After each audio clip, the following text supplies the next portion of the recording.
some people just drop out in the middle. I got to tell you, this whole audience has just been spellbound. So they're all here, and apparently a lot have questions. So let me just start with the first one. What is one message that you are hoping to promote with your film? One message that, how about this, that abused people, and I hate saying that phrase, I really do, should not be treated with kid gloves. Because it doesn't really benefit them. It certainly doesn't benefit the people around them. And I think it's the people around them who do a lot of the suffering post one of these events, which was the intention of the film, to try and demonstrate that collateral damage. So as hard as it might be for people to understand,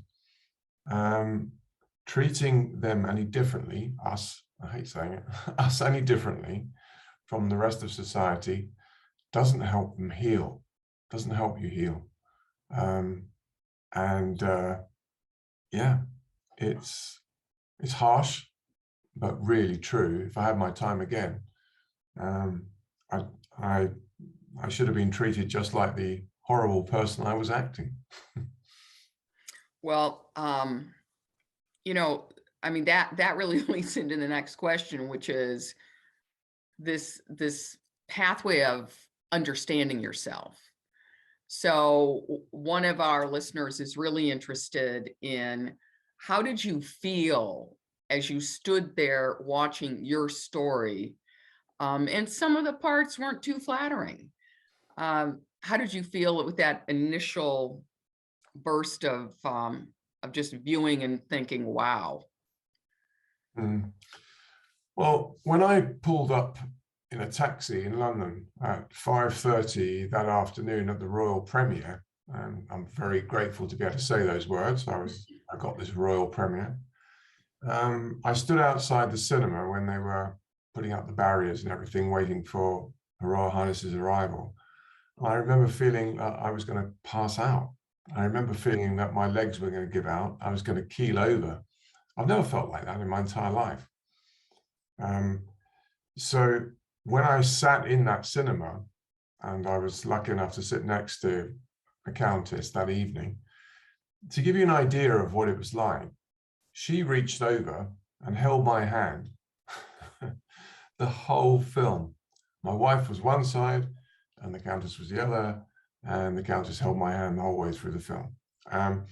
So to say that I was overwhelmed was the understatement of the absolute year. I remember my legs shaking. I remember being every muscle tense in my body the whole way through.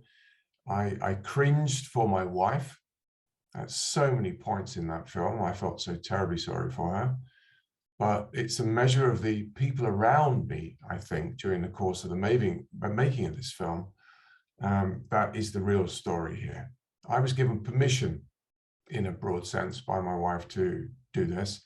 She sucked up all the humiliation and allowed me to tell this story.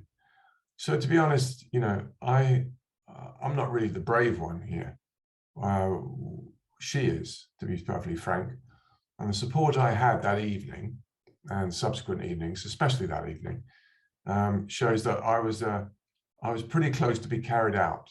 I was completely overwhelmed. But I have to say, looking back, it was clearly, literally, I think, the best day of my life looking back. But at that time, I wasn't in a good place. Yeah, and I'm sure all the survivors who are watching and will be watching are thinking, wow, how would I feel if I was sitting in a theater and there was my story? Because it's always messy, right? It's the human element of it. Yeah, I mean, I remember worrying before the film was even made that all people would do would extract the salacious elements of the story and ridicule me, and that would have been a very easy thing to do.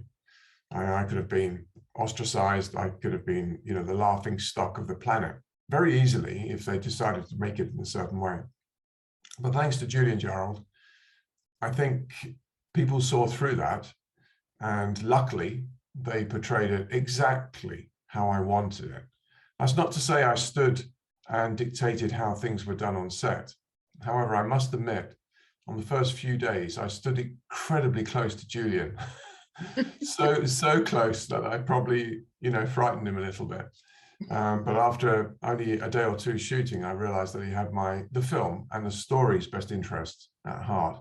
And I relaxed, and he turned out to be one of the most genuinely kind men I've absolutely ever met. And so I'm remarkably content with the manner in which they portrayed all the shortcomings.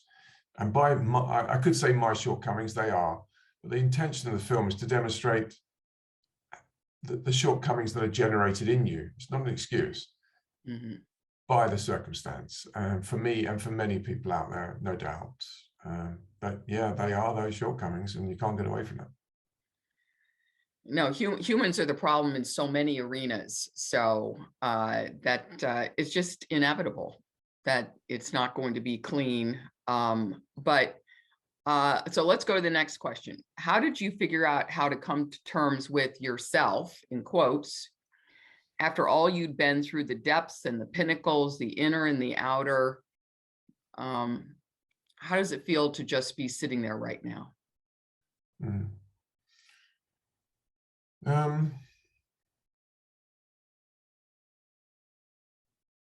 Well, the process of the film and the process of speaking relatively regularly about what happened to me to very, very large audiences hasn't really helped me.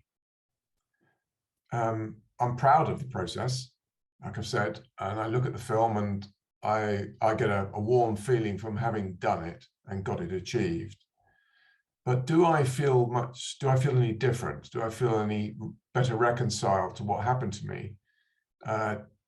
In broad terms, in specific terms, do I feel any better? No, I don't, to be honest. And it comes as a surprise to people that the process hasn't been particularly cathartic. So the answer to the question is, I honestly feel as raw about it as I did when I started this process, really, 10, 12 years ago. The only difference is that I've got used to feeling raw. I'm able to deal with it completely. I don't let it beat me up quite the way it did. I don't let it dominate my life the way I'm better in control of it, is probably the best way to say. There were perhaps times when I indulged in my own misery a bit. Now, I'm just too busy and I'm able to park it. But I wake up thinking that, what happened? And I go to sleep thinking that. There's never a different day, but I'm just not quite vulnerable to it the way I was. I suppose that's the only way I can describe it. That seems like a pretty big achievement to me.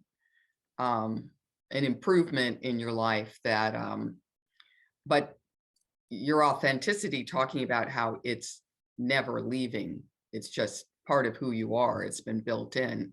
So I want to ask you about the music at the beginning, but first, why climb Mount Everest? Not once, but multiple times. And what did that do for you?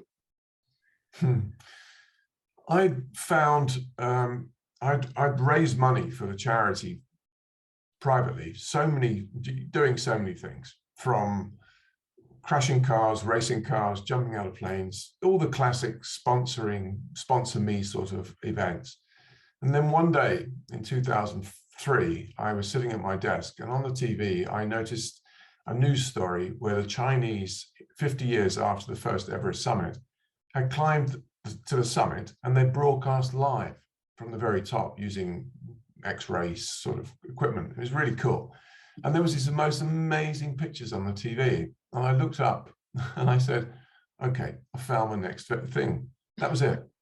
The next year, I rocked up, first mountain ever, and climbed it. And I went back every other year for, oh, crikey. I tried 8 times, I think, and summited 5 times to raise this money. It was more accidental than anything else. I am really pleased I did it. I have absolutely no compunction to go back, I have to tell you.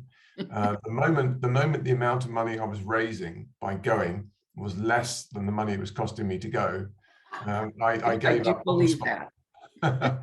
It was I had no incentive to sit in a tent for another 2 months of my life. But I can tell you, on the very first time I summited that day, I could not wait to get home. That was my only incentive. I was relieved I got there. I stood on the summit and thought, okay, now I can go. When I got back home, I have to tell you, the 6 months after that were the best 6 months I'd experienced since I've been a child. And I felt full of self-esteem. I was being congratulated daily. I was completely on a cloud. And I realized, oh, this is how other people must feel. They must feel this sort of joy of being alive every day. And of course, slowly it waned, because things do. And so that's why I elected to go back 2 years later and try and do the so-called spectacular, up one side, down the other, turn around, come back over, almost like a drug addict going, I've got to have another hit, because I don't want to go back to where I was. I need some more of that special stuff.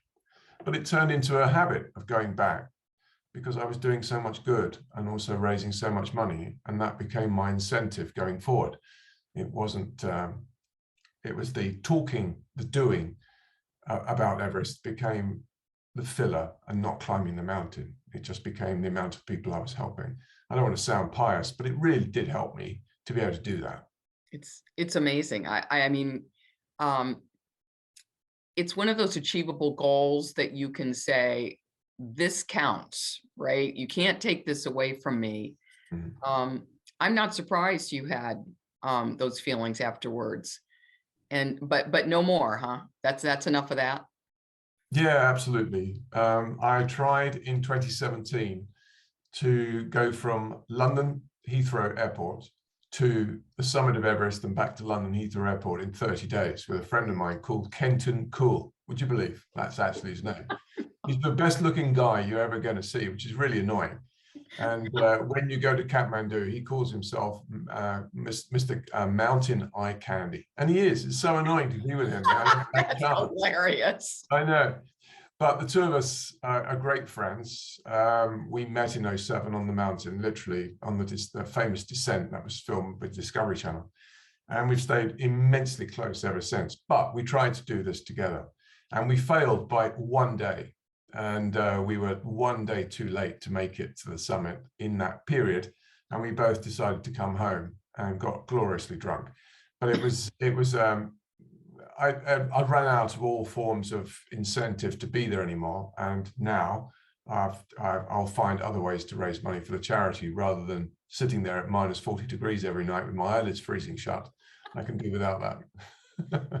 I defer to you. No one's ever going to be seeing me at the base. So that is quite amazing. And also the idea of going back after you've already done it. I'm impressed. Amazing. Yeah, I'm lucky enough to have done it. I've lost a lot of friends, and I'm so glad I've got those stories. And I look back at the photographs sometimes of myself. I've got 5,000 or 6,000 photographs in my computer next to me right here. And even I can't believe I've done it now. It's a very strange sensation, different life. Yeah. Yeah. Kind of a series of lives. Yeah. Yeah. And the progress through them, you know, and I look back at the videos sometimes because people ask to see some of the stuff, and I show them, and it does feel like I'm showing them a video of someone else in that period. I suppose many people feel they go through, I suppose, segments of their life that change fundamentally. I've been married twice. I was married the second time to the beautiful Vanessa in 1995, but I had a previous life, and it's hard to believe that existed. And this is very much the same period. It was necessary to go through. I'm glad I survived it. Wonderful experiences, huge experiences, amazing stories. I could bore you all day with some of the horrific but funny dinner party stories. But you move on. Eventually, you're done. Well, when we meet in person, I expect to hear those stories. Okay. I promise you, you will. Yeah, I've got a reservation for that. So we have the question, it's a really interesting question about the music in the opening of the movie, Para Para. Yeah. And the person asking the question said, my abuser had a tribute webpage that actually used the words in a non-ironic way, that he touched the lives of many boys. So he recognized the meaning of the song selection, and maybe you could talk about that choice. Yeah, well, to be perfectly honest, I wasn't part of that decision. I must admit, I deferred by definition to the production team on as much as I possibly could, because I feared being accused of it's about me, therefore I'm going to dictate what happens. And I was very conscious I didn't want to do that. So I remember Julian, Susie, and the rest of the production team all sitting down with headphones on, listening to various tracks. I believe Susie brought that song to the equation and showed it to Julian one day. I remember being there when they did. And I actually remember being quite nonplussed about the story, about the music. I remember thinking, oh, okay, that wouldn't be my choice. I'll be honest, absolutely honest. But as I've said, the priority for me was only to intervene if something was off from accurate. Mm-hmm. There was certain poetic license here and there, but I can confidently say that the film is, for a biopic, if that's what you want to call it, is close to 96, 97% spot on with what happened. And I was proud of that. But when it came to their choices, that didn't really matter. I left it to them. That's, I'm sure that was both hard and relieving that you didn't have to make all those choices. It's like when you build a house and someone asks you, what kind of hinge do you like? And at that point, like, I don't care. You lose the will to live. But there was one, perhaps people, if you've seen the film, the bedroom scene was an example of how astute Julian was and how keyed into me. The bedroom scene where my father is whipping a towel at my mother. And that was a freezing cold evening. We were shooting outside there. It looks hot, but it was almost minus temperatures in South Africa. And we were all outside that window, these huge production pictures. And they shot that scene 6 or 7 times, always a little bit different for Julian to be able to choose from, as you know. And about the 5th time, Anna says, ow, as if she'd been physically hit. And Julian turned to me at that moment, took off his headphones and said, you don't like that one, do you? And I went, no, because I'd never seen physical contact between my mother and my father. Mm-hmm. I'd seen the tears, I'd seen the intimidation, I'd lived through that terrible world, but I had actually never seen him lay a hand on her, and I didn't want that to be reflected. Even that, so Julian was that keyed in to getting it accurate as an indication of how hard we worked. That's amazing. That's amazing. Mm. So let's see. So, you know, for a lot of survivors, when their children reach the age when they were abused, it really becomes a time of tension and just lots and lots of issues. Did you experience that with your children? I had this very odd situation. My father took a while to pass on, to die. And we didn't have much to do with each other during those years. But there was one situation where, believe it or not, he actually got to see my children. It was an amazing moment. And my eldest son with Vanessa, Seth, who you see in the film, was perhaps 3 or 4 years old at that point. And I was building a jungle gym or a climbing frame for the children in the garden. Mm-hmm. And I'm doing it myself. I set myself this challenge to get this thing erected. And my father saw this, and my son, Seth, was playing in a wheelbarrow. And my father walked over to the wheelbarrow. I know it's in Congress, isn't it? and picked the wheelbarrow up and wheeled him around. And I felt the most visceral feeling, put it down and leave. And that actually was the very last time I ever saw him. And then, so that was 98. I think he died probably the next year, but that was as close as he came to my children. So your point is well taken. I did my best, perhaps as a human being, to allow my father back into my life, because many people have asked me how and why. Because you want a father. Mhm. And it's simple as that. I tried. And but when I saw him go near Seth, my body couldn't have reacted more violently. Well, and understandably so. Mm. I mean, that was a heroic, titanic event to try to make everything come together. But your experience clearly spoke through you. It didn't give you much option.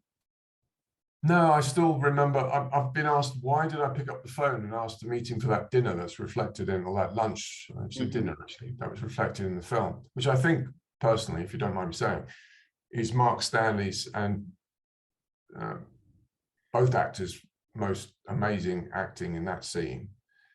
I remember watching Mark, for those of you interested, I remember watching Mark for the hour preceding that scene. He'd sat with me for an hour for me to understand what was going through my head and why. He was so intense. And then he sat staring out the window of that building in the center of the city of London for another hour almost by himself. And I photographed him. I've got an amazing photograph of him from behind staring out the window. And then he was in a different world. And he went over and did this scene. Anyway, I thought that was incredible. But I still to this day do not know really what made me pick up the phone that day after all those years and say, do you want to meet? And the only way I can explain it is because I had a longing to be able to lean on someone and to have the father thing, the classic. I needed a friend, you know. I've done it all myself. Nothing wrong with that. Many people do. It's not a sub story, but I sort of wanted, you know, someone to have a beer with, someone to talk to, someone who really understood all the real rough stuff that was going on in your life. And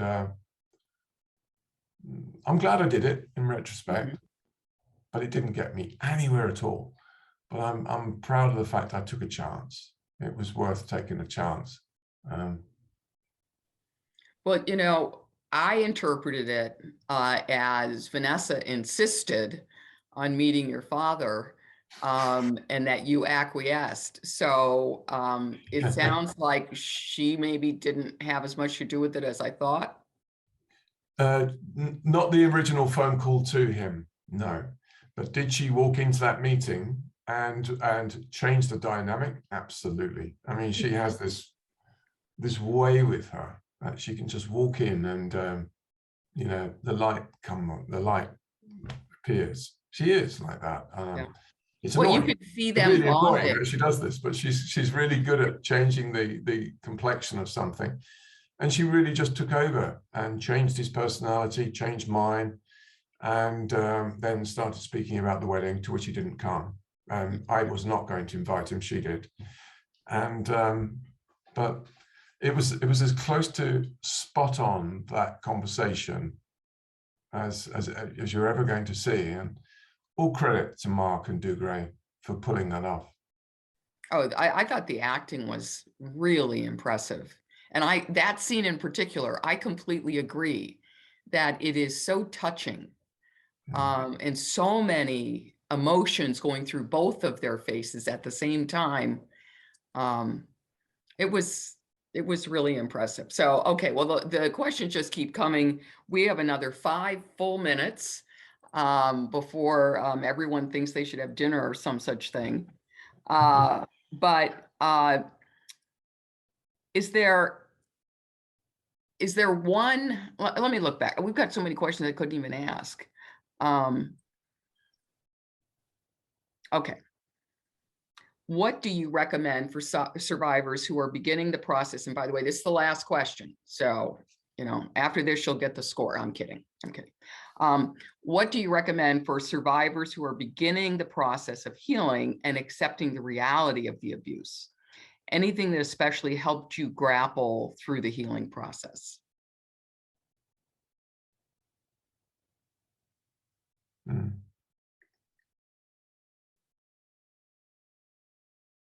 I wouldn't say that it was therapy. I tried it, and I am probably wrongly, but I've got to admit, from my perspective, dismissive of it. What I'm not dismissive of is telling the closest people around you what happened. So I'm not a believer that a therapist, which sounds idiotic of me, but hear me out. I don't believe someone anonymous has any greater insight into what happened to you than you do. I've thought of nothing else for what is 40 years now. Actually, 50 years. Oh my God, 50 years now. Isn't that strange to say that? 50 years, I've thought of nothing else. So I consider myself an expert on what happened to me. And I don't believe that any therapist is going to tell me differently.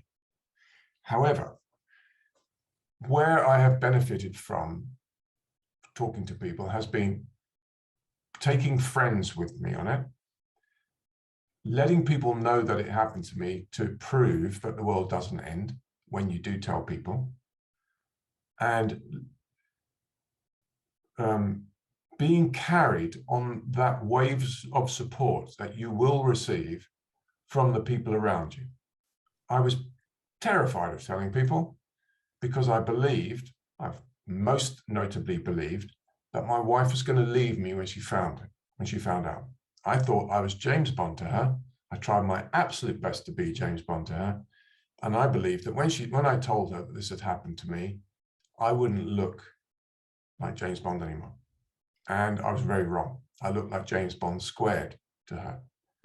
And rest assured that if you do have the confidence to talk to people, friends, acquaintances almost, that you choose to divest the information to, your world will expand. It feels very small when you're stuck in yourself with that knowledge. And there's no need to.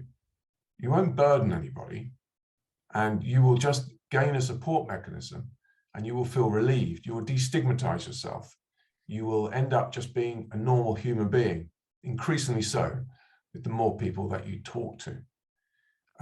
Now, clearly, some people will find therapy a relief. Good luck to you.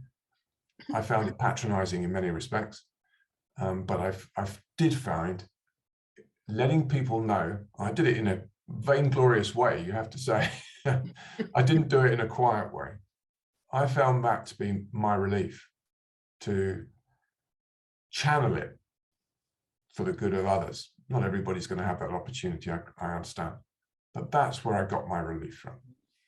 So I've got one last question because the chairman of my board has asked it, and I always do what James Marsh asks. I mean, not always, but anyway. So where did the title come from? Well, Susie Farrell, the writer again. The original title was the silence, about the silence until someone says something somewhat obvious in many respects. And Susie came up with Sulphur and White, and we all stared at her a bit. And when you read the script, it became obvious that the butterflies that I told her about, that I stared at on a bush outside the storeroom door, were, I didn't know there was a butterfly called Sulphur and White. I just remember yellow butterflies. And that's all I stared at. And she, of her own volition, went away and found butterflies called Sulphur and Whites. And they happened to be in South Africa. And she used that title as a somewhat beautiful, idiosyncratic, somewhat title that we hoped would garner an inquisitive interest. And also, somewhat obviously, not give the game away of the subject matter on day one, which obviously, given the subject matter, is important for trying to get films in front of people. Yeah. But we're constantly asked that. but it's all down to Susie Farrell, who deserves a massive round of applause for, frankly, sitting with me for 10 weeks and listening to me every single day forever. It was like, oh my God. But interpreting the story in such a way, she's a clever lady. Well, she is, but the whole team was amazing. And I want to thank you for speaking so directly to the questions that were asked so thoughtfully. And I want to thank the audience. Thank you for coming. Please let others know that we will have this available. It is the most moving film, one of the most beautifully made. And I've watched a lot in this space. And I hope everybody will check out childusa.org and keep getting the benefit of the data and legal analysis we provide, and come see us for our annual event in November. Thanks so much, David. It's a pleasure. Thank you so much for having me. And the support is amazing. Thank you very much.